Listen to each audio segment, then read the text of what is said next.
Bonjour à tous et bienvenue sur ma chaîne. Aujourd'hui, nous reverrons une des affaires les plus controversées du Royaume-Uni, celle de Lucy Letty. Imaginez-vous un service de néonatologie où les parents pensent que leurs bébés sont dans les meilleures mains, où pourtant les décès s'enchaînent et les effondrements augmentent toujours. Au centre de cette affaire, nous avons Lucy Letty, une infirmière reconnue par ses collègues comme une infirmière bien expérimentée, très douée pour son travail. Mais une forte accusation va lui être inculpée. Revenons autour de 2015-2016. Nous sommes dans un hôpital du nord-ouest de l'Angleterre, précisément à Coutness of Chester, où les décès augmentent toujours. Augmentent de façon très remarquante. Donc, les médecins décident de demander une enquête. Les experts médicaux analysent la mort de plusieurs nourrissons et la police enquête aussi sur les horaires du personnel. Et il y a un point commun face aux incidents, c'est Lucy Letty. Lucy Letty est au centre de cette affaire parce que lors des incidents, elle est toujours présente. Nous parlons de 17 décès de nourrissons. Ce n'est pas tous les décès qui lui seront reconnus, mais on parle de entre ces 2 ans, c'est-à-dire 2015 et 2007, il y a eu environ 17 décès ou effondrements des enfants. Des enfants. De néonatologie, les enfants qui sont traités, donc on prend soin, ce sont des enfants très prématurés et des enfants très malades. Alors, lors de l'enquête, on a remarqué que les nourrissons recevaient de l'air dans le circuit sanguin ou dans l'estomac. Aussi des injections d'insuline. Et ceux qui savent, c'est quelque chose de très grave. Ça porte à la mort. Les injections d'insuline. J'ai déjà suivi une affaire sur ça, mais on reviendra sur ça. Et du coup, ces nourrissons sont morts de cette cause, de l'air dans le circuit sanguin, dans l'estomac, ou dû à l'injection de l'insuline. Donc, au centre de cette affaire, on a dit tout simplement, on remarque que face au décès, il y a toujours présent Lucy Letty. Donc, l'accusation ne va pas se passer que sur cette preuve. Donc, on va l'interroger une première fois. Il n'y a pas assez d'éléments consistants, donc on n'y a pas eu un mandat de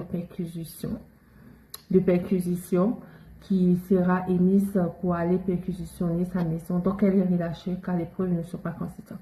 Ils vont l'interroger une deuxième fois. Ils vont analyser son Facebook, ils vont analyser ses réseaux sociaux ainsi que sa messagerie, ses emails.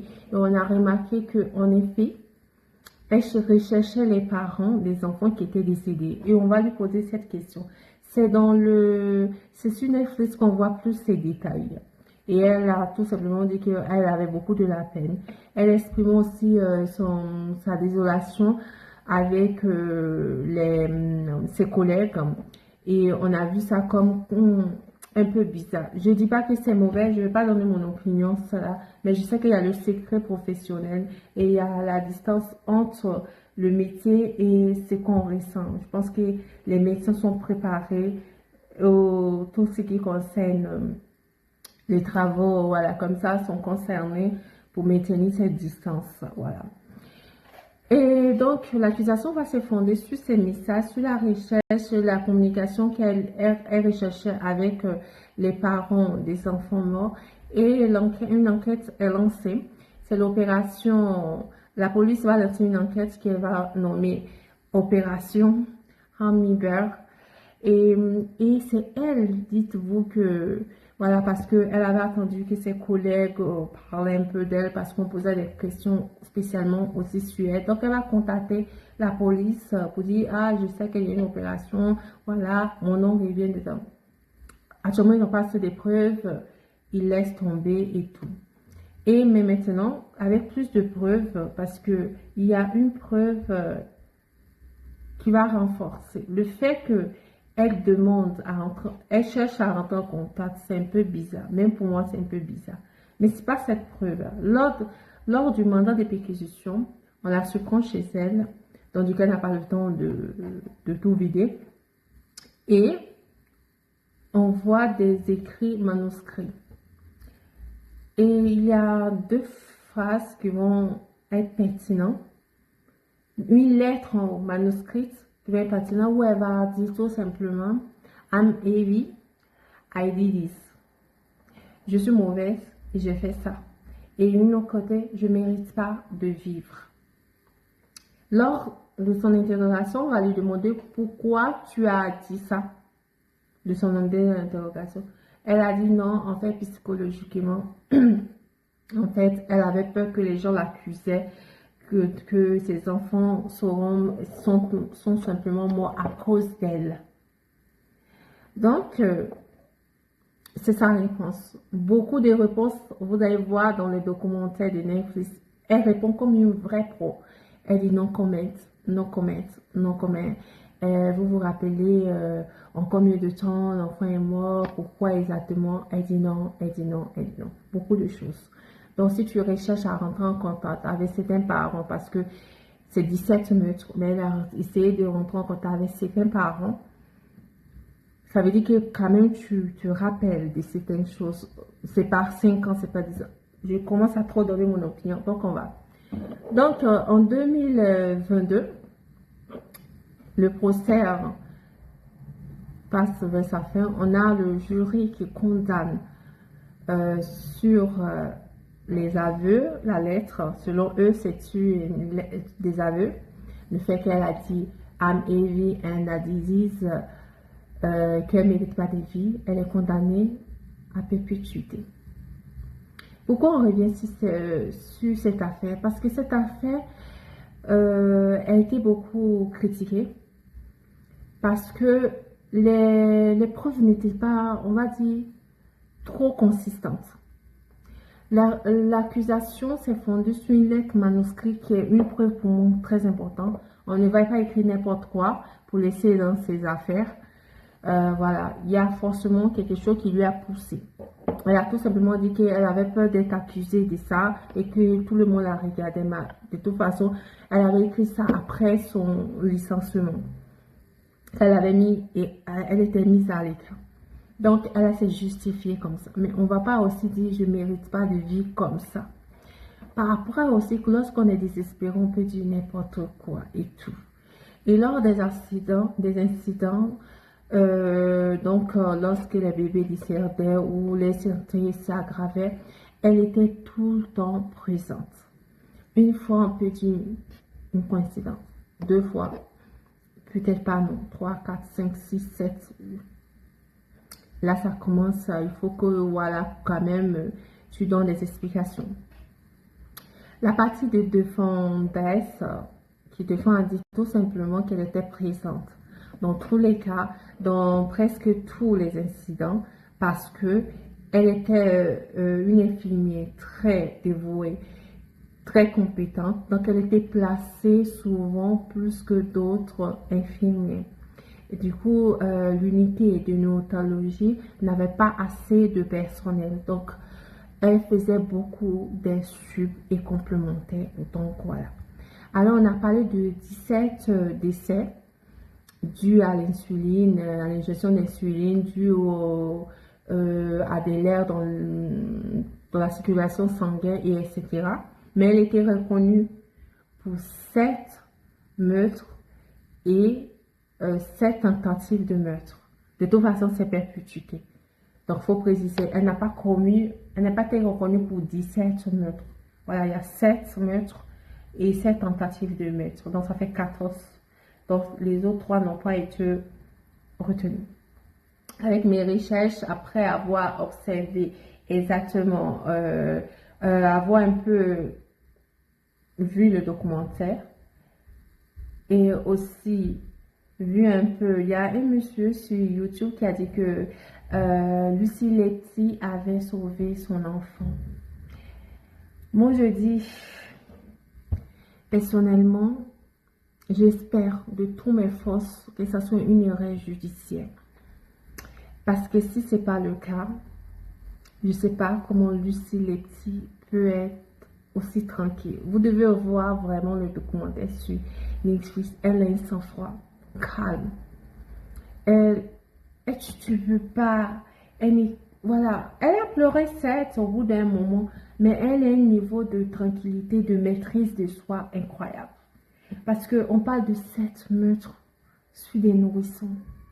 Il dit, c'est seulement moi le fait de penser. Pour moi, il n'y a pas de mots en fait. Si elle est réellement, laissons les enquêtes, le jugement, voilà et tout. Même quand tu as conscience d'être humain, tu peux pas. Au bout d'un moment, tu vas craquer. Mais c'est vrai, l'insuline, qui peut injecter de l'insuline? Si ce n'est pas des personnes qui savent que voilà, lorsqu'on met voilà, l'insuline dans le sang, voilà, il y a comme une réaction et puis voilà, ton corps réagit de façon à mourir. Voilà, c'est clair, c'est l'insuline. Qui peut injecter de l'air dans le circuit sanguin ou dans l'estomac d'un bébé. Ce n'est pas des choses qui se créent naturellement, c'est des choses qui sont faites. Je prie tout simplement que ça soit une erreur judiciaire parce que elle serait une personne très malade. C'est le diable en personne. Parce que les enfants souffraient tout simplement, excusez-moi, avant de mourir.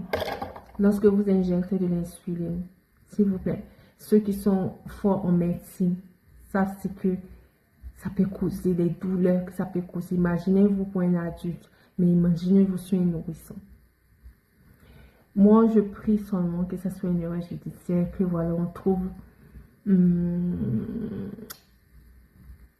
ne suis pas un autre coupable parce que lui aussi serait un diable aussi. Donc, moi, j'ai décidé de prendre cette affaire parce que pour moi, on ne fait pas du mal à des enfants. Et la vie de chaque humain est tellement importante. Ça ne devait pas être un jeu. Ce n'est pas une erreur.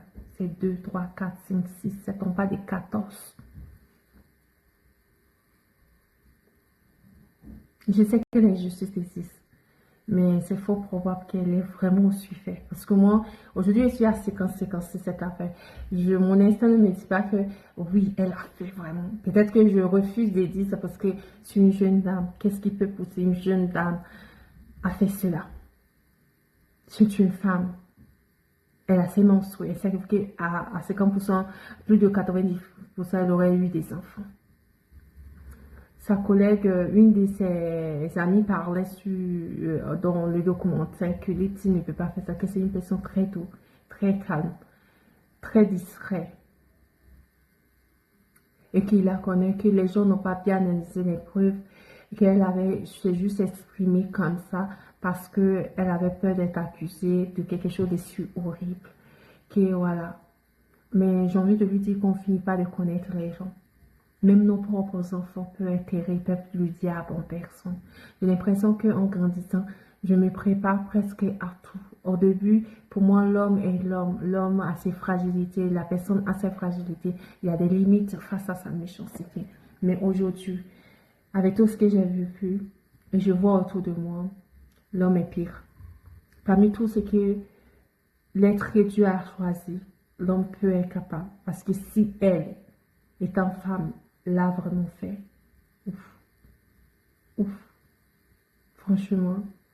Donc j'espère que vous donnez votre opinion. Je n'ai pas accusé. Je suis sceptique sur l'accusation. Je pense que si quelque chose arrivait dans l'air, peut-être c'est une erreur médicale qu'elle aurait fait. Mais pour l'insuline, ça peut pas être une erreur médicale. Parce que là, on parle de 7 quand même. Et l'insuline, il faut que quelque chose soit... Donc, merci de m'avoir écouté jusqu'au bout. Je vous souhaite une bonne journée, soirée. Et dites-moi dans les commentaires qu'est-ce que vous en pensez.